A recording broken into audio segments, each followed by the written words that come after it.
y nos da mucho gusto recibirles hoy para inaugurar la exposición de Pauline Boudry y Renate Lorenz, todo lo que ella dijo, así como para dar inicio a una nueva rotación dentro de la serie Genealogías y Disidencias dedicada a la colección del MUAC. Dentro de esta serie, Desde el regazo de un pájaro, es la 10ª muestra que forma parte de este ciclo que inició en noviembre de 2023, bajo la curaduría de Lucía San Román, curadora en jefe del MUAC, y Jaime González, curador adjunto del museo. Esta exposición reúne prácticas que comparten un interés por las conexiones con el entorno natural desde una dimensión fenomenológica y ensayística. A través de ellas se cuestionan las perspectivas que privilegian la mirada como una forma dominante de conocimiento y control, así como los mecanismos de representación y abstracción que median nuestra experiencia del mundo natural. Al poner en duda la mirada humana para sugerir la posibilidad de mirar desde el regazo de un pájaro. Esta exposición explora alternativas a la autosucesión obsoleta entre lo humano y lo natural, a través del trabajo de Shimotani Chihiro, Alex Goldsman, Thomas Glasscourt, Jan Hendricks, Roberto Barcaya, Perla Krause, Miller Lagos, Federico Silva, Melanie Smith, Maruch Santis-Bones, Vicente Rojo, Sofía Taguas y Beatriz Zamora, muchos de los cuales nos acompañan el día de hoy. Les pido que estén al pendiente de nuestras redes, que a partir de agosto vamos a hacer un ciclo de charlas con muchos de los artistas que forman parte de esta exposición. Y en las salas 7 y 8 inauguramos la primera exposición individual de México de Pauline Boudry y Renate Lorenz, quienes desde 2007 trabajan juntas en Berlín. La exposición despliega una coreografía de instalaciones que expanden los límites de lo performativo y del video, al tiempo de explorar las tensiones entre visibilidad y opacidad. A partir de un trabajo interdisciplinario con coreógrafos, artistas y músicos, Boudry y Lorenz proponen un recorrido sensorial donde el sonido y el placer visual se convierten en poderosos aliados cuando el habla falla o resulta insuficiente.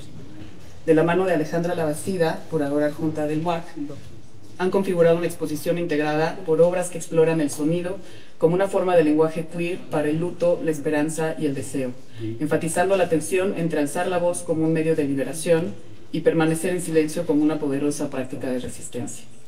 Quisiera agradecer el apoyo de la Organización Alemana para el Intercambio Cultural, IFA, así como el acompañamiento del Instituto Goethe y de las embajadas de Alemania y Suiza que aquí nos acompañan el día de hoy.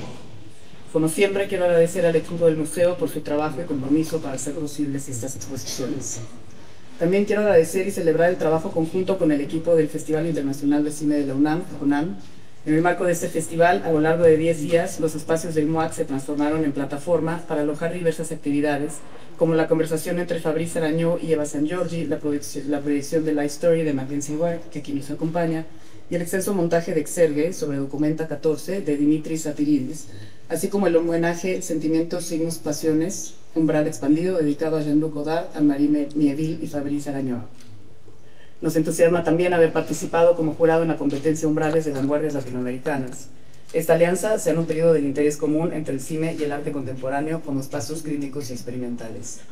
Desde el MUAC ha sido un honor acompañar al festival y quiero agradecer especialmente a su directora ejecutiva, Fernanda Becerril, a su director artístico, Maximiliano Cruz, así como a Ana Cervera por hacer posible esta colaboración.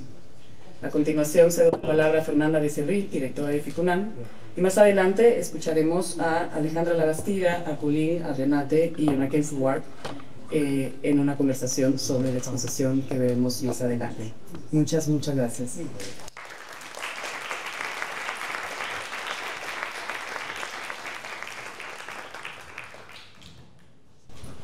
Muchísimas gracias, Tatiana. Muy buenas tardes a todas y todos. Pues es un honor estar aquí, acompañarles en esta bienvenida a la charla inaugural de la exposición, todo lo que ella dijo, por supuesto con Pauline, con Renal y con la participación de Mackenzie Ward, cuya presencia agradecemos profundamente. Bienvenida. Y así como Alejandra Labastida, quien ha sido una cómplice indispensable para esta colaboración, como dijo Tatiana, entre FICUNAM y el MUAC. Muchísimas gracias. Nos une hoy un cruce potente entre imagen en movimiento, pensamiento crítico, disidencia y cuerpos en acción. Nos emociona especialmente que esta conversación gire en torno a Raining, el libro de Mackenzie, que encuentra en el REL un espacio de resistencia, de refugio y de improvisación comunitaria, de esa posibilidad de estar en el mundo sin tener que explicarse. Un texto profundamente vivo que se alinea con los impulsos de este festival que desde hace 15 años busca provocar, como bien dice nuestro lema, conmover y pensar más allá de las formas establecidas. Desde su origen, FICUNAM ha aspirado a ser más que una serie de proyecciones. Nuestra vocación ha sido un espacio de pensamiento, de exploración interdisciplinario, donde las artes visuales conviven con el cine, la teoría crítica y la experiencia del espectador, que se entrelazan y se alimentan mutuamente. ¿Todo bien? Sí. Es que el otro día me tocó, por eso pregunto si todo bien, ¿sí? El MUAC ha sido sin duda un aliado fundamental para hacer realidad esta visión. Gracias a esta alianza hemos podido presentar en este museo exposiciones de figuras emblemáticas del cine de vanguardia, como nuestro querido amigo Jonas Mekas e Isaac Julien, cuyas obras desafiaron la noción misma de la que el cine puede ser y puede nacer.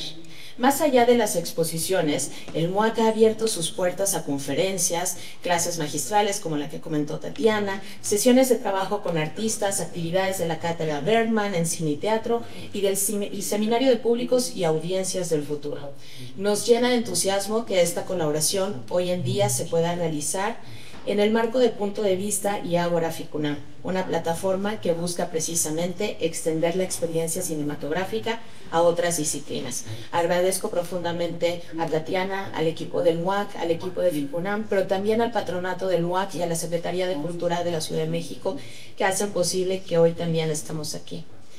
Esto es una provocación, un gesto de insubordinación poética que interroga el archivo, la performance, la identidad y que nos recuerda que el arte puede ser también un espacio de fuga, de baile y de irrupción. Muchas gracias y gracias Tatiana, bienvenidas.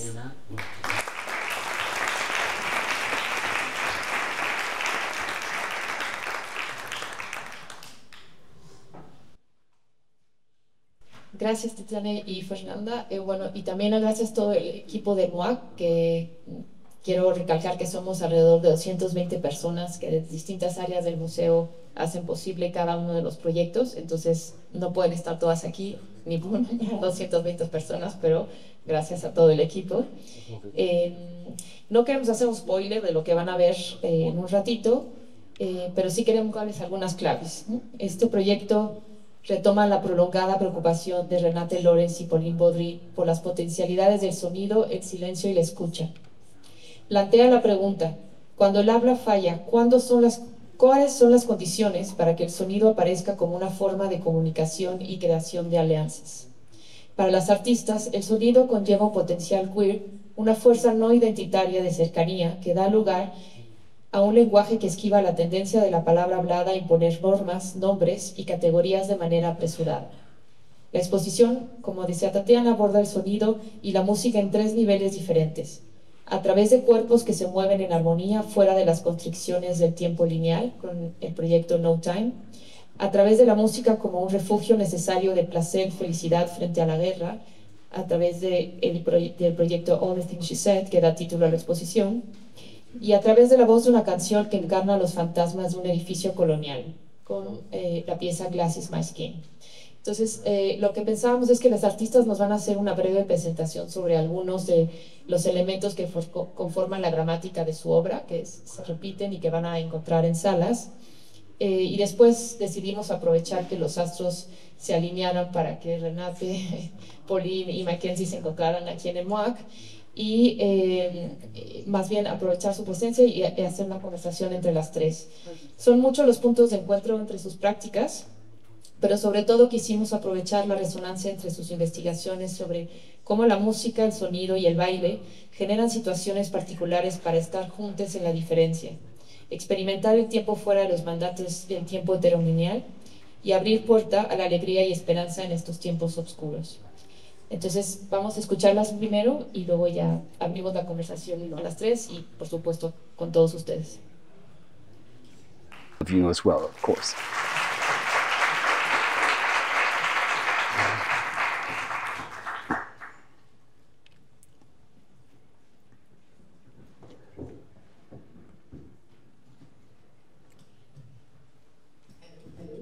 Hola. muchas cosas ya se han dicho, así que casi ya concluimos. Bienvenidos, bienvenidas todos. Es un gusto que estén aquí con nosotros. Queremos agradecer a Alejandra por habernos invitado. Es un gusto tener una exposición aquí. Fue un gusto prepararlo. Fue un equipo fantástico el del MUAC, así que un gran agradecimiento a todo el equipo también. Y como dijo, queremos presentar algunas preguntas aquí. Hola. Antes me gustaría empezar con el título. Se llama Todo lo que ella dijo. Es un título de una canción.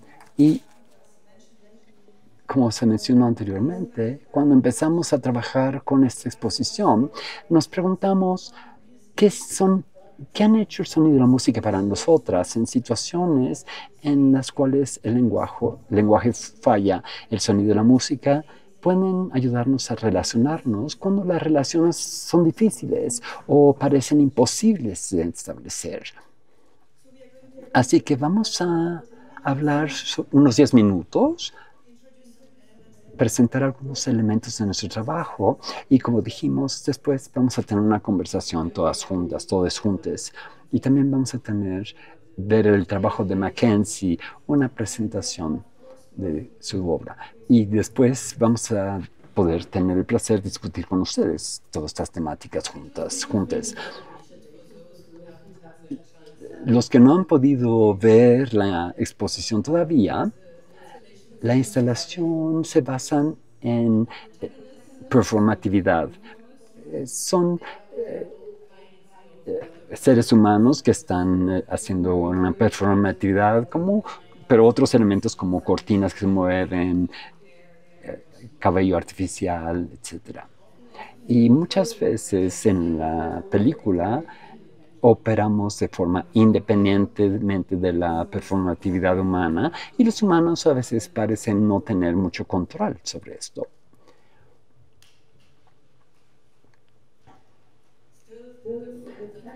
El efecto de que estamos haciendo performatividad frente a una cámara también es una forma de establecer una situación en donde los que están actuando tienen un control sobre la imagen y pueden idear formas de regresar la mirada de la cámara.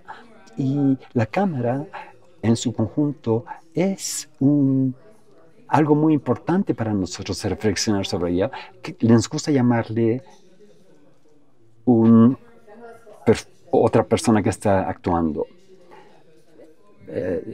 Tenemos la relación con los diversos personas que actúan y el espectador. Por ejemplo, cuando el marco de la cámara es muy estrecho y hay límites en lo que puede aparecer el actor en la cámara o lo que puede ver el espectador, también puede ser una relación íntima. Puede haber una cercanía también, que permita cercanía también. Tenemos un enfoque conceptual a todos los elementos de la filmación y de la presentación del trabajo y el espacio de reproducción que son de igual importancia para nosotras, y también la colaboración, la práctica de la colaboración es muy importante. Nos gusta trabajar con actores cuya práctica admiramos y con quienes estamos en conversaciones continuas sobre nuestras diferentes perspectivas. Además de las instalaciones fílmicas, también trabajamos con objetos que llamamos, por ejemplo, están hechos de cabello artificial. También trabajamos con este tipo de collares y podrán entenderlas como si fueran accesorios. A veces parece que acaban de salir de una película hacia el espacio de la exposición, la sala de exposición.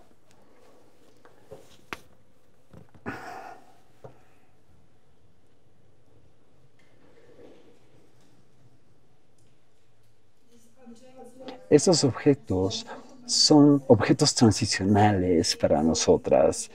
Cadenas, por ejemplo, se refiere a estar encadenados, estar encarcelados, pero también a la joyería, el mejoramiento de la apariencia de uno, o utilizados por otras prácticas y constantemente vamos entre estas diferentes esferas. Otro material con el que trabajamos es micrófonos usados y una danza de micrófonos.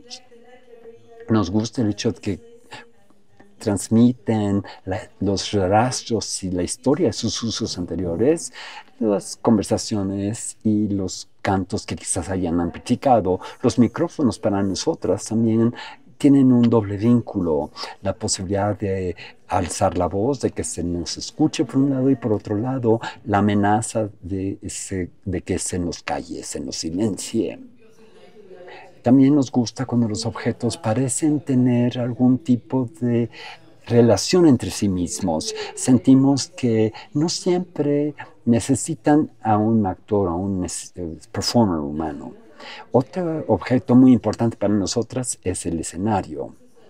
Esta es una imagen de nuestra instalación en el Palacio Postal, en el Museo en Madrid. Hace 2 años trabajamos con escenarios donde había humo que parecía atrapado en una especie de movimiento, que parecían despegar del piso. Además de esto, este escenario donde están los objetos, hemos observado que todo termina siendo parte de un escenario, así que aunque hagamos una película fuera en el campo, eso termina siendo un escenario. Y nos interesa el escenario porque marca el tiempo y el espacio donde aparecemos en público, en donde se nos reconoce o incluso se nos celebra, pero a la vez el escenario trae a colación la confrontación con momentos de estar bajo ataque o bajo vergüenza, humillación. Algunos de ustedes conocerán esos sueños donde apareces en el escenario, en donde vas a dar una conferencia o tienes que cantar y se te olvida el texto en la casa o no te acuerda la palabra de la canción y todo el mundo se te queda viendo. En nuestro trabajo, el escenario carga ese momento frágil entre actuar y no actuar, entre tomar y no tomar el escenario, entre ser invisible y ser visible.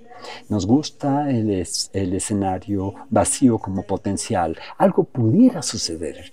El público quizás inicie un performance, por ejemplo. También nos gusta que el escenario crea lo que llamamos un público del futuro, una audiencia cuyas capacidades están adelantadas en el tiempo, que son capaces, por ejemplo, de abrazar la diferencia o de sostener la tensión de los conflictos de una forma que quizás no lo podamos hacer todavía. Nuestro trabajo es copresente de nuestra capacidad de la violencia por un lado y por el otro lado la potencialidad, la belleza y la celebración. Esta es, en general, nuestra forma de entender la creación de este tipo de espacios o cómo describiríamos el enfoque de nuestro trabajo libre de política. Y ahora brevemente vamos a presentar los 3 videos que aparecen en la exposición.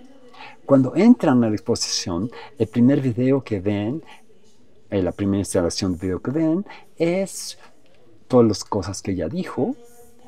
Para esta instalación colaboramos con Chelsea Manning como performer de esta instalación. Quizás recuerden su historia en el 2010. Manning fue arrestada en Irak acusada de haber filtrado materiales clasificados de Wikileaks exhibiendo las atrocidades en Irak. En la cárcel salió como trans. Después de 8 años de encarcelamiento, habló con Obama, lo liberó y ella siguió trabajando como especialista, escribió su autobiografía, quizás algunos la hayan leído, la pueden ver en televisión, pero también empezó una carrera como DJ. Y la película nos muestra a ella tocando en un club en Berlín, que es el club, la discoteca más antigua de queer en Berlín. Lo que hicimos es que consideramos pusimos micrófonos que captaron su trabajo con todos los botones, los sonidos y sus movimientos además, y también capturaron las diferentes perspectivas del sonido en el club, por ejemplo, cómo escuchamos cuando estamos en el escenario, cómo escuchamos cuando somos parte del público o estamos en el público.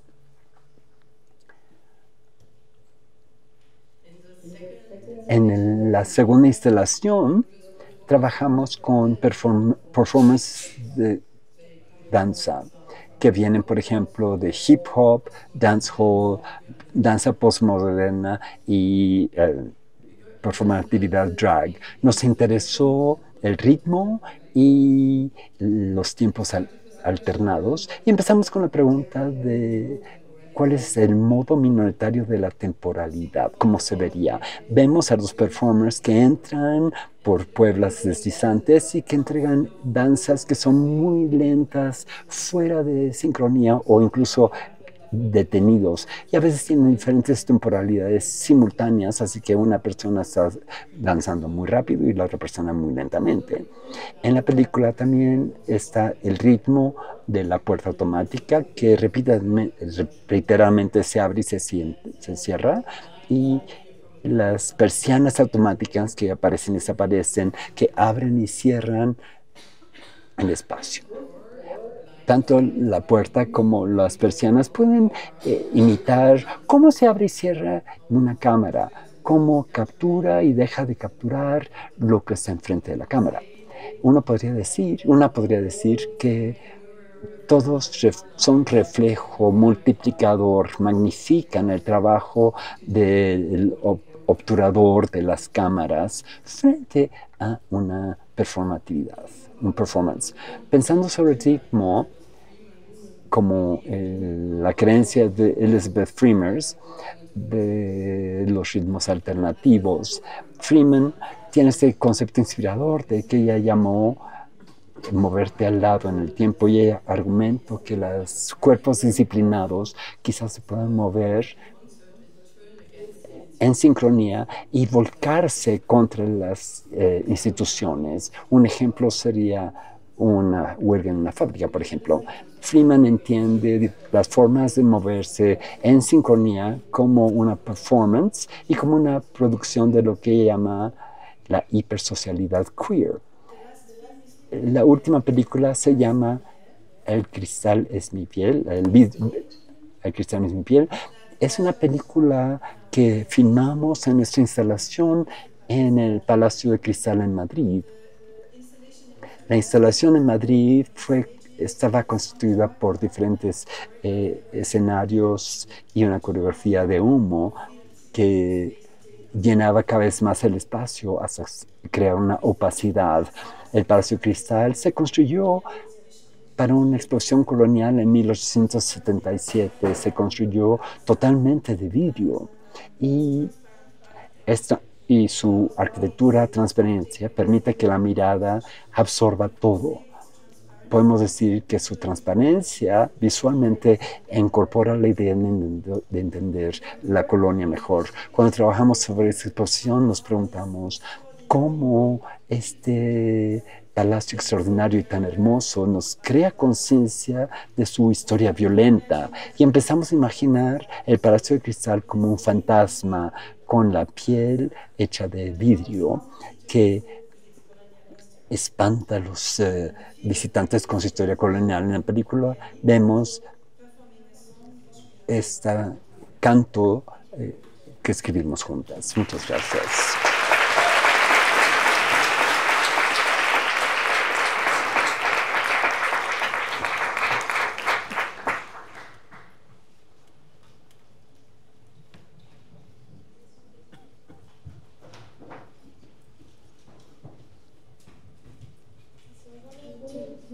Quería empezar con una pregunta que me parece que es importante para todos los que estamos aquí. Me parece que ustedes tres hablan sobre diferentes tipos de vulnerabilidades y como la relación entre el escenario la vida nocturna, la vulnerabilidad y quizás la creación juntas de lugares más seguros, no seguros en sí, pero más seguros. Y pensaba que gran parte de su trabajo, muchas veces tenemos esta referencia de tener un cuarto propio, como menciona Virginia Woolf, queremos un cuarto propio para tener espacio para crear nuestra propia identidad. Pero haciendo una lectura y viendo su trabajo, me hizo pensar que también se necesita un escenario propio, no nada más un cuarto propio, sino un escenario propio. Así que quería yo discutir que si es algo que realmente abre mi perspectiva y quería discutir eso con ustedes y compartirlo con el público. Me gusta eso. Virginia Woolf, para cada Virginia Woolf necesitas un Oscar Wilde, necesitas los dos. También tenía la tentación de subirme al escenario en su instalación, dejar algunas huellas. Es un placer poder ver el trabajo y estar en una conversación con ustedes. Y hay varias cosas que parecen que tienen resonancia. Quizás podríamos hablar sobre los espacios que necesitamos y me encanta que el antro que escogieron para que apareciera ahí Chelsea Manning. Quizás podríamos empezar con eso y es lo contrario del espacio del Palacio Cristal, que es lo que hace en el espacio del enemigo en contraposición a nuestros espacios.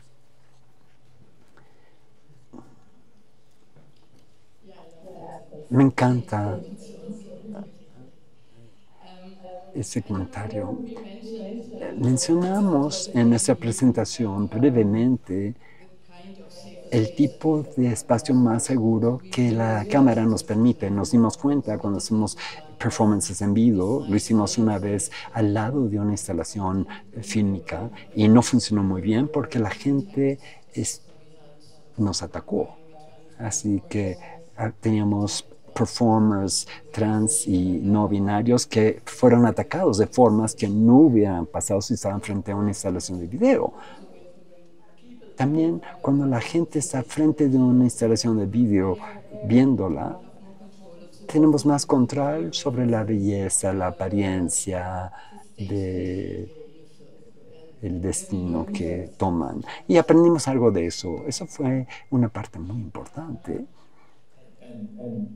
Y los museos no son lugares seguros para nosotras, nosotros, tendríamos que decir eso.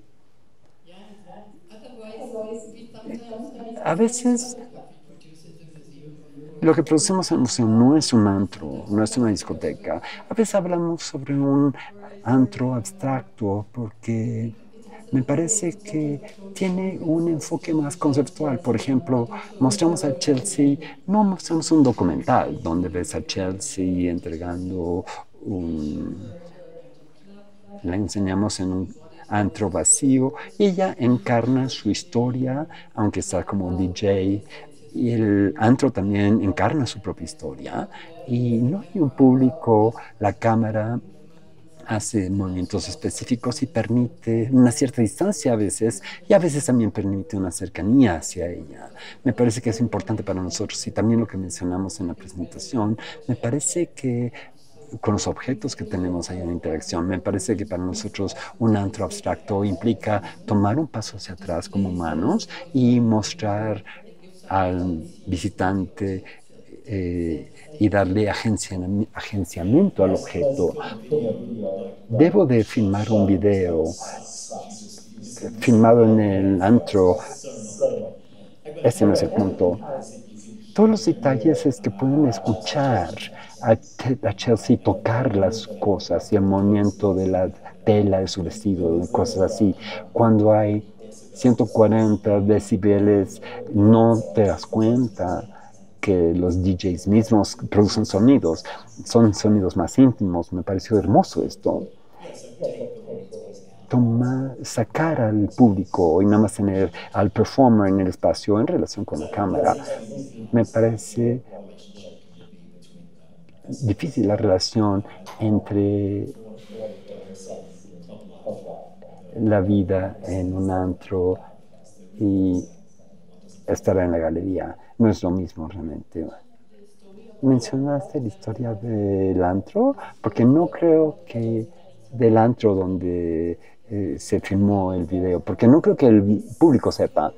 Es un antro en Berlín muy activo que se llama The Foots. Es el antro queer y trans más viejo en Alemania. Y también ha tenido diferentes ubicaciones. Nos buscamos 5 lugares y nosotros mismas íbamos ahí mucho, así que es un antro que ha sido muy importante en el activismo queer y trans, así que es un lugar muy cercano a nuestros corazones. Yo debo mencionar que para mí el humo, la niebla, estos dos elementos críticos, porque para mí el antro es una subbase, pero no quiero prefiero llamarle niebla más que humo, porque en California había un lugar donde mucha gente murió en un incendio, así que no es humo, es niebla, estamos llenando el espacio con niebla, donde no puedes ver con esa transparencia. Es como la abstracción de estos elementos en el espacio, me parece que fue una cosa hermosa, hermosísima. Podemos hablar un poco sobre la niebla y la opacidad y esta danza. ¿Tienen ustedes una danza entre el micrófono y el silencio, la niebla con la opacidad? En su gramática, ¿qué significa eso?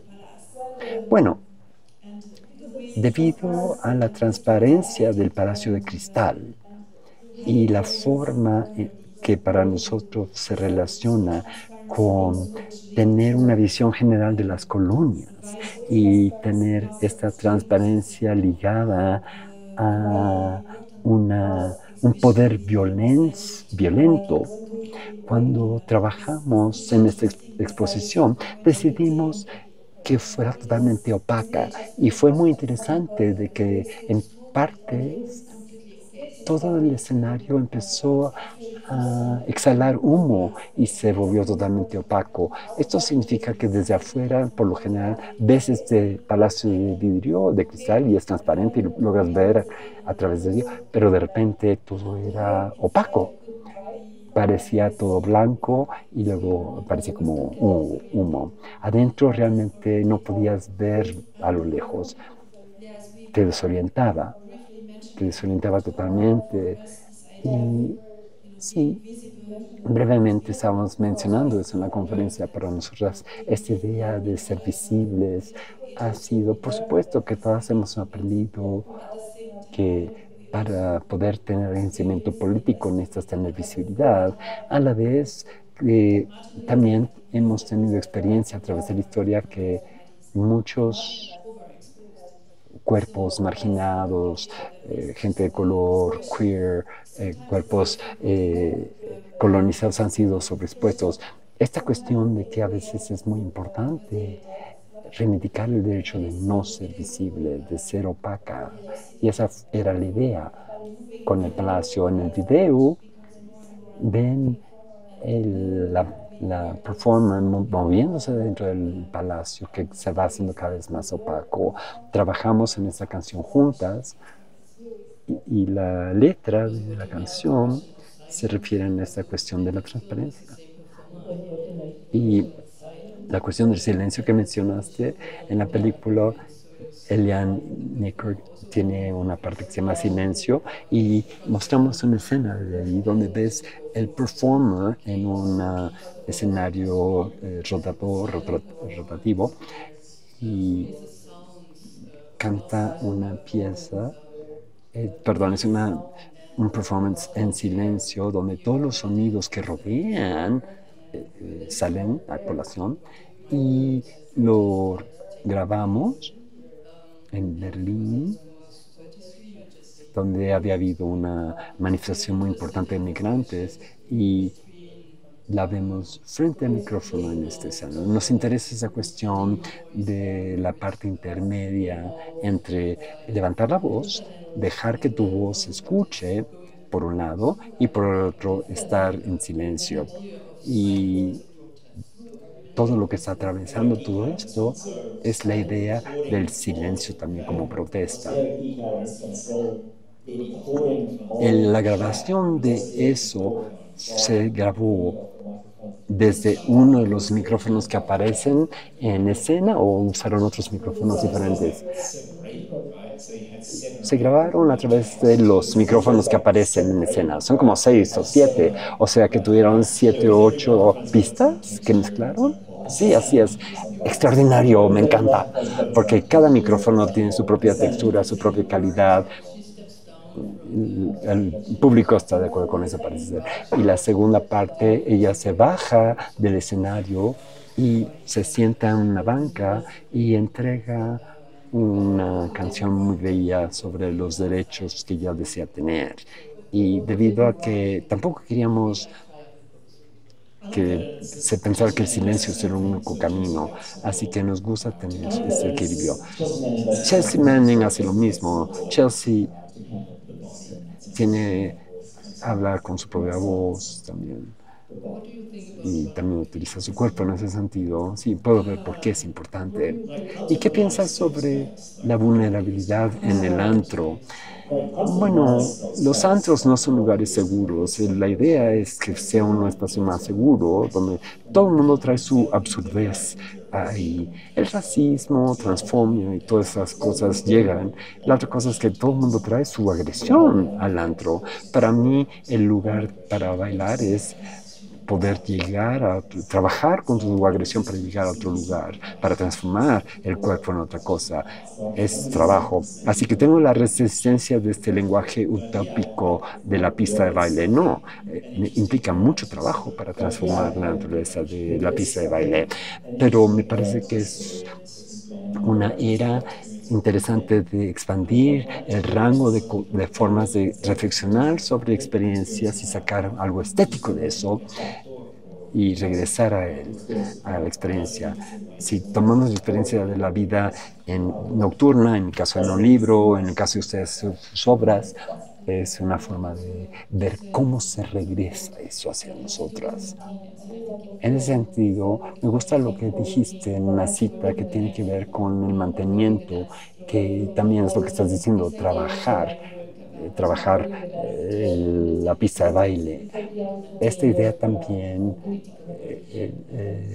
los ciclos y el repetimiento y el trabajo de mantenimiento, el trabajo político y regresar. No es una utopía, sino que cada vez que regresas hay alguna situación específica, como por ejemplo en el escenario estaban hablando sobre llego a las 4 porque es una obra muy interesante, o es el tipo más seguro, más interesante. Hay ciertas situaciones que se repiten y hay algo que tiene que ver con la existencia y la repetición que permite ese espacio más seguro de alguna forma u otra.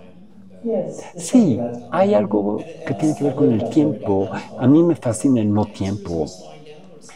Y los objetos son los danzantes que se desaceleran o es la filmación, porque estaba viendo el cabello y me pareció que antes hacía eso con impresión óptica, ¿no? Es un efecto del video, es como hay una diferencia, la temporalidad de la danza y del video están en juego, es en una forma muy interesante.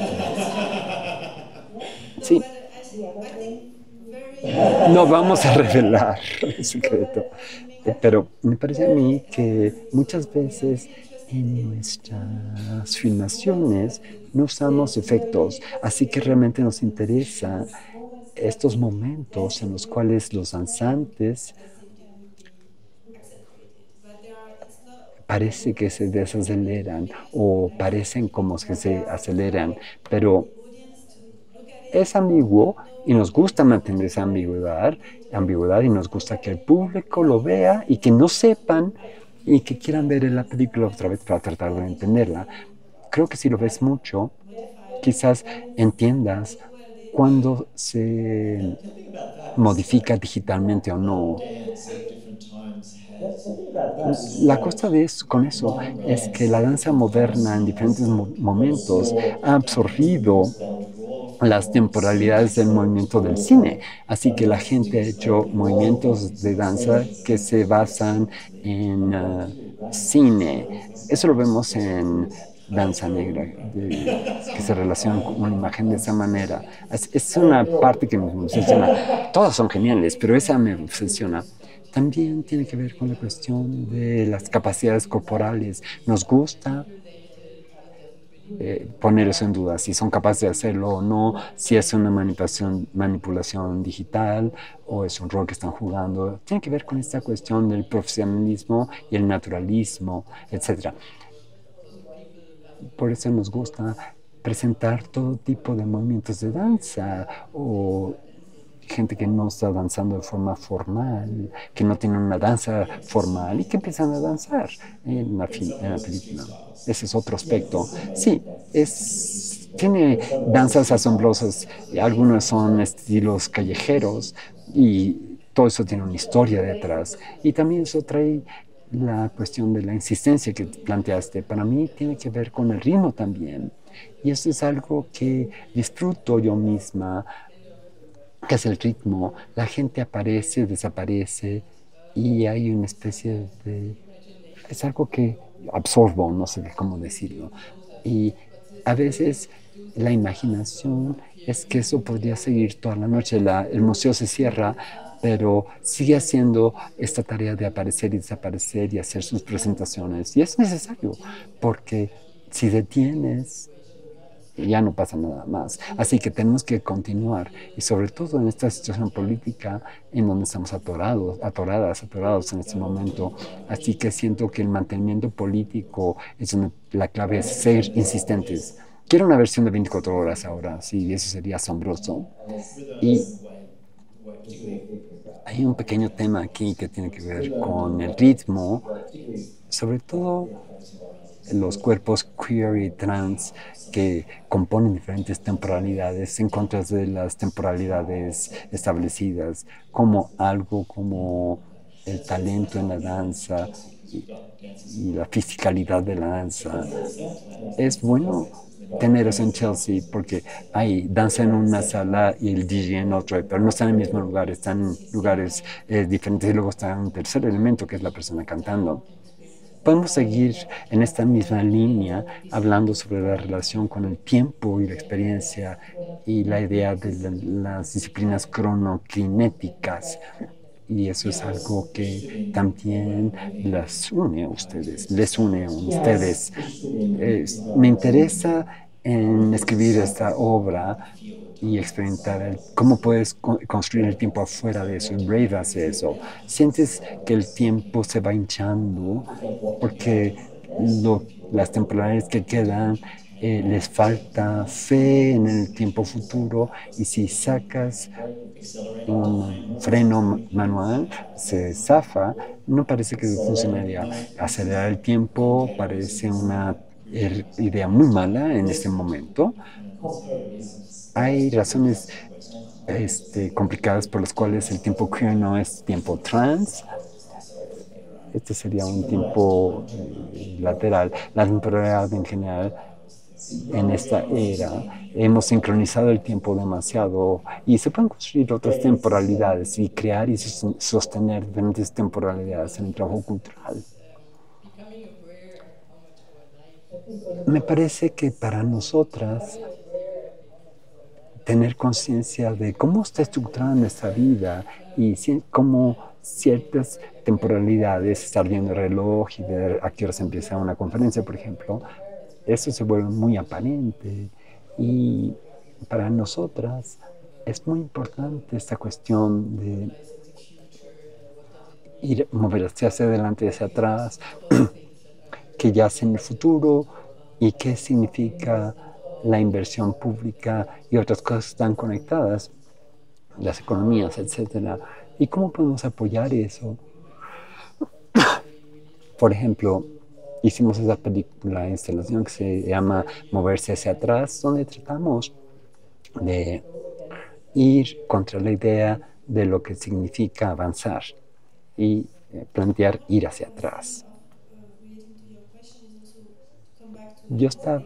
una cosa que se me estaba ocurriendo en relación a tu pregunta es regresar a Elizabeth Freeman, que hizo No Tiempo, nos conmovió mucho porque ella estaba muy enferma en ese momento y ella logró relacionarse con esta idea de diferentes cuerpos con diferentes velocidades y diferentes ritmos, y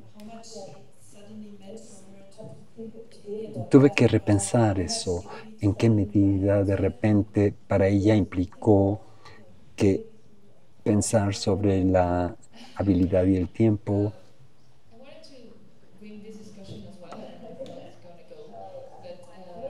Yo quería llevar la discusión, no sé en qué dirección vaya, pero porque también escuché en tus sesiones de los seminarios hablando sobre la diferencia entre la esperanza y el gozo.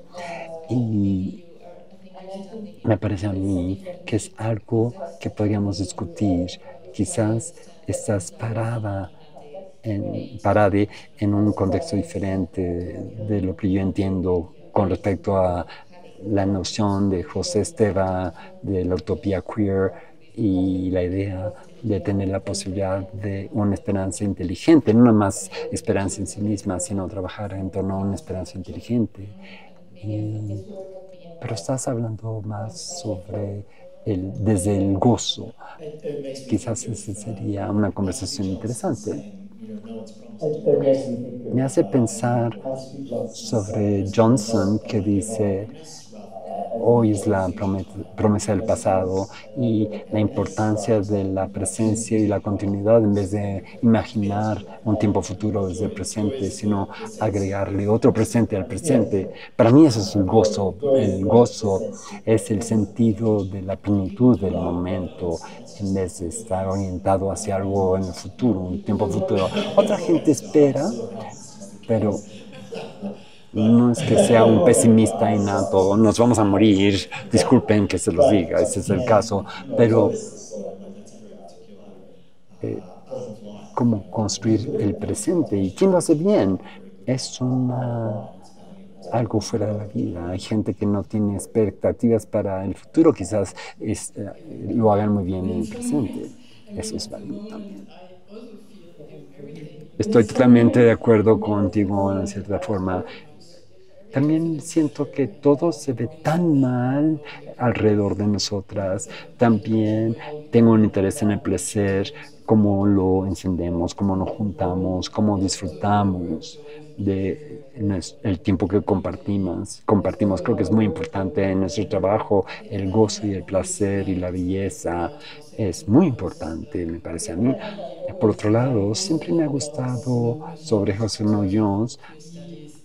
Él se opuso de cierta forma a esta cuestión que viene de los estudios queer, de ser antisocial, no creer en el futuro y no haces nada en el presente, sino que trabajas para el futuro, el ingreso futuro y los gastos futuros, etc. Así que él siempre dice que, por supuesto, no todo el mundo puede darse el lujo de no tener esperanza. Si estás en condiciones tan negativas, quizás necesites esperanza para sobrevivir y lidiar con lo que sucede a tu alrededor. Y Muñoz, me gusta mucho eso de su libro sobre los utopías queer, donde el queerness no ha llegado aquí todavía. Y siento que esa idea de la casa presente es muy real para mucha gente y cada vez más.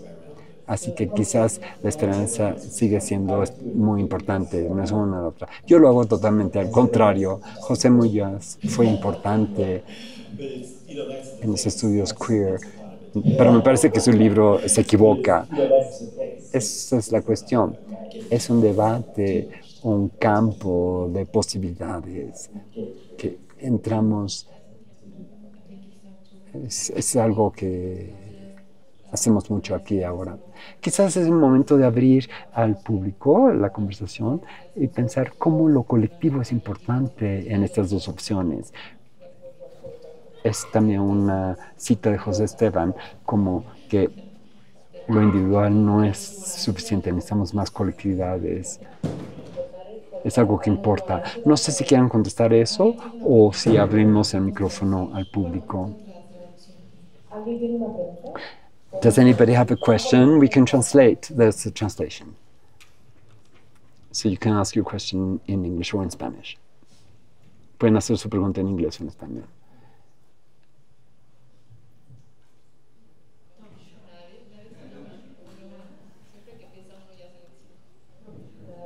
Nobody? Nobody else? When one person starts, then you have 5 hands come up. That always happens. In Spanish or in English, whichever you prefer. Siempre tengo preguntas. Yo quería preguntar si podría... Una pregunta es, ¿están aludiendo a un viraje entre algunas, digamos,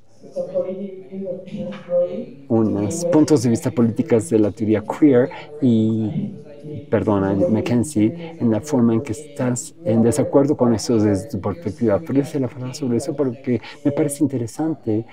Son dos cosas. En cierta forma, la teoría queer se ha vuelto como parte de la fusión del arco iris, donde cada uno de los LGBT más encuentren un terreno en común y todos estarán representados y estarían de acuerdo en estas nociones de, mira, se disolvió el tiempo, podemos estar donde quiera que queramos, podemos tomar el escenario. No, hay como una sensación positiva muchas veces, pero tu comentario y por supuesto otras discusiones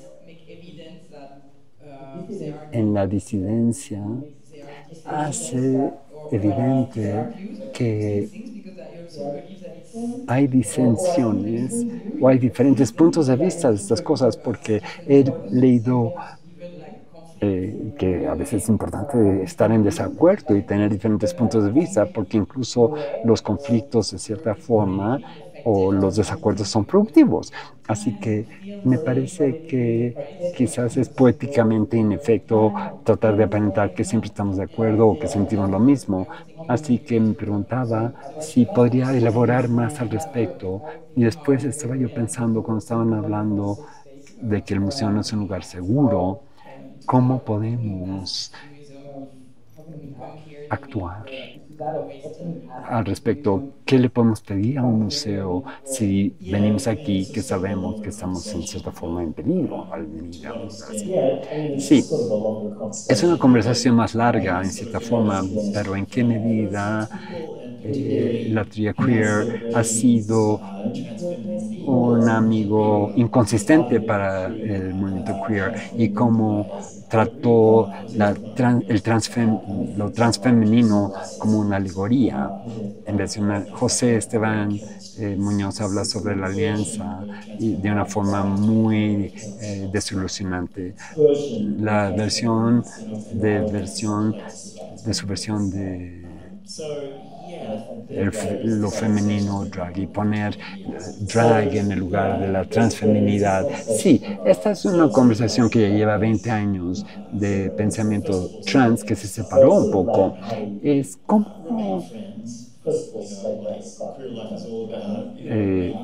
exploramos un territorio diferente, seguimos siendo amigas. La vida queer tiene que ver con seguir siendo amigas, aunque sentimos que era terrible, pero igual nos vamos a estar viendo, así que cómo la vamos llevando. Esa es la tensión entre lo queer y lo trans. Esa es, me parece a mí, una conversación continua que es importante. La experiencia específica de la cuestión trans y lo queer que sale en la teoría queer, su incapacidad de lidiar con la feminidad trans.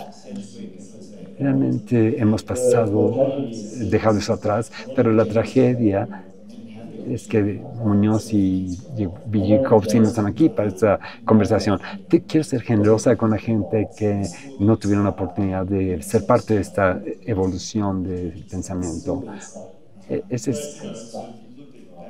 Son temáticas internas, pero regresando, por eso el arte es útil, porque hace obras que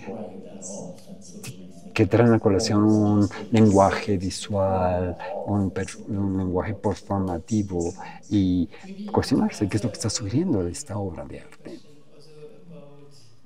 Quizás para contestar tu pregunta sobre el conflicto y el debate, me parece que también es importante porque aprendí mucho de gente aquí y aunque las teorías sobre las prácticas de escuchar, la importancia de escuchar al otro y los argumentos del otro y saber que hay diferentes tipos de conocimientos coexistiendo y que siempre es difícil reconocer, es importante reconocer eso y ver cómo la gente llega a sus argumentos, cuáles son las historias que llevan a ese argumento y qué tienen que aportar para avanzar hacia adelante. La cuestión sobre el museo siendo un lugar seguro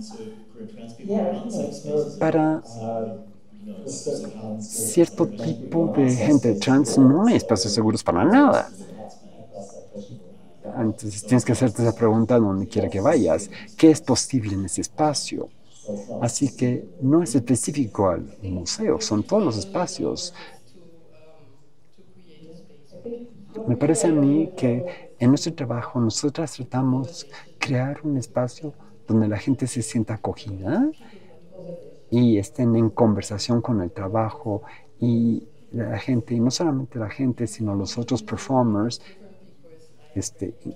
interactúan.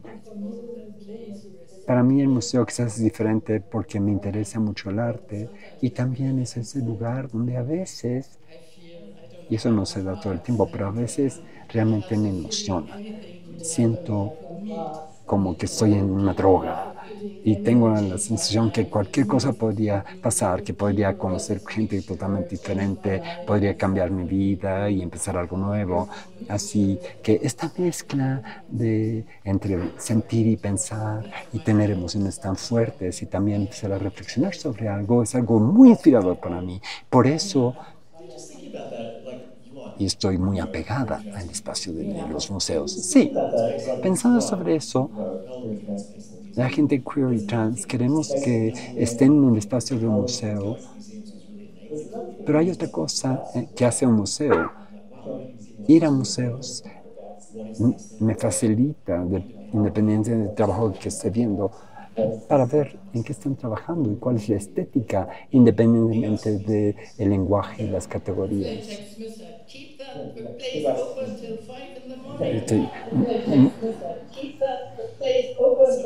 Es un lugar barato, abierto hasta las 5 de la mañana. Sí. Rave.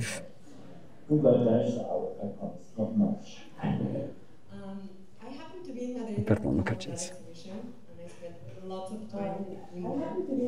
Yo estaba en Madrid durante la época en que estuvo esa exposición y pasé mucho tiempo ahí y nunca supe que era trabajo de ustedes hasta ahorita, nunca lo conecté. Ya conocía su trabajo, pero no pensé que era de ustedes. Así que estaba pensando sobre esa pieza ahora y era asombroso estar ahí porque era como un escenario de gente que estaba haciendo TikToks, anuncios, todo tipo de cosas. Y la reacción de la seguridad del museo era bastante peculiar porque no permitían que la gente hiciera TikToks, por ejemplo. Así que era muy complejo y también había esta dinámica en relación a la comunidad y la opacidad de que nos veíamos a través de los espejos, así que nunca veíamos a la gente en la instalación directamente a los ojos, sino que veíamos a todo el mundo a través de los espejos. Era una experiencia muy asombrosa, muy extraña. Había algo que perturbaba.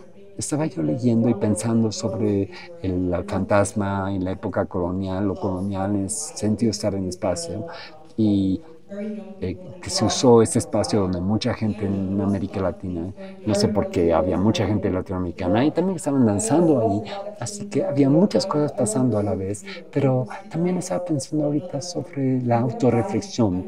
¿Por qué utilizaron espejos? Porque crea otra forma, era una obsesión. No sé por qué fui a ver las fotos y tengo muchas fotos de mí misma ahí en ese espacio.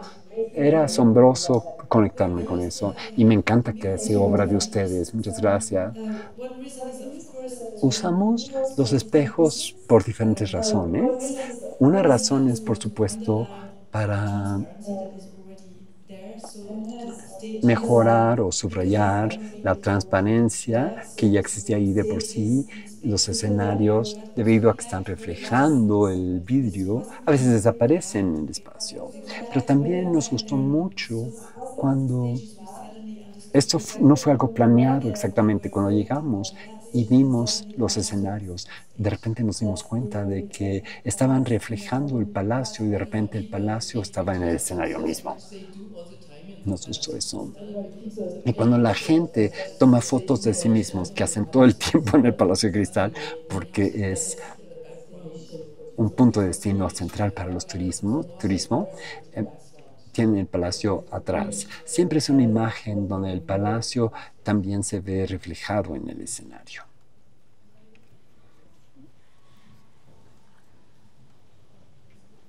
Up there?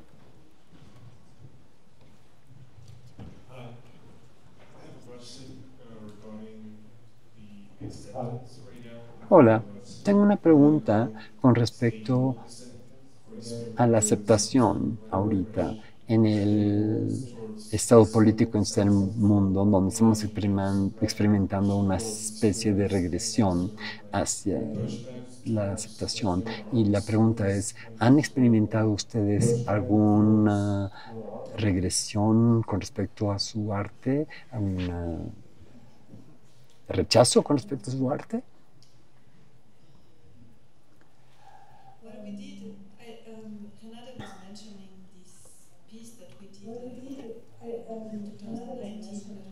Estaba Renata mencionando esta pieza que hicimos en el 2019 que se llamaba Moverse hacia atrás, era una pieza de danza. Es la primera pieza de danza que hicimos justo antes de No Tiempo, la pieza que mostramos, y era exactamente sobre eso. Esta idea de que teníamos la idea de que nos estaban rechazando en muchos niveles diferentes. Mayor racismo, la política de migración se volvió más duro en todas partes, hay presión sobre las vidas no normativas para que regresen a vidas normativas, etc. Nuestra respuesta en ese momento era hacer esta película inspirada por la historia de la guerrilla kurda, la guerrillera kurda, que para engañar al enemigo usaban sus zapatos hacia atrás. Entonces, cuando caminaban en la montaña, las huellas que dejaban en la nieve, en vez de mostrar hacia dónde iban, las huellas mostraban el camino contrario. Nos gustó esa metáfora de hacer que estás yendo hacia atrás, pero es una forma de resistencia cuando avanzas.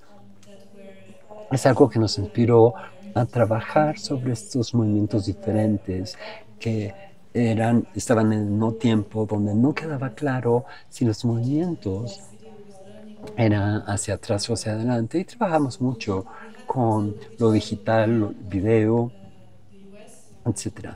Así que, por ejemplo, mostramos esa película en Estados Unidos hace 2 semanas, en Filadelfia, y tuvimos una serie de cartas que era parte del proyecto, escritas por muchos activistas, teóricos, artistas, que criticaban nuestra política, y para que el museo en Estados Unidos hubiera permitido esto, fue problemático distribuir esto en un boletín,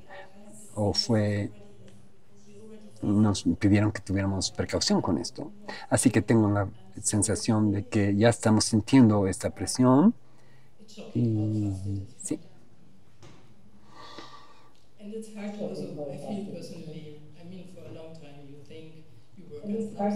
Es también difícil. Personalmente, por mucho tiempo piensas que estás trabajando sobre algo y haces pasos hacia adelante para permitir que ciertas cosas se vivan, que uno misma la viva y otros lo vivan, y luego te das cuenta de lo rápido que estas cosas pueden desaparecer, pueden caer, desmontarse.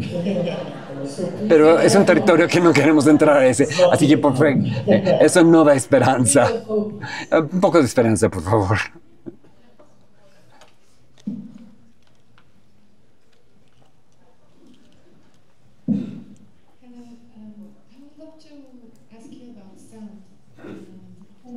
Hola, me encantaría preguntarle sobre el sonido, porque me parece a mí que el sonido es algo que encarna esperanza o se conecta con nuestra respiración, nuestro latido del corazón, es algo que conecta los cuerpos para ir más allá de la palabra. Quizás es un buen camino el sonido. Gracias.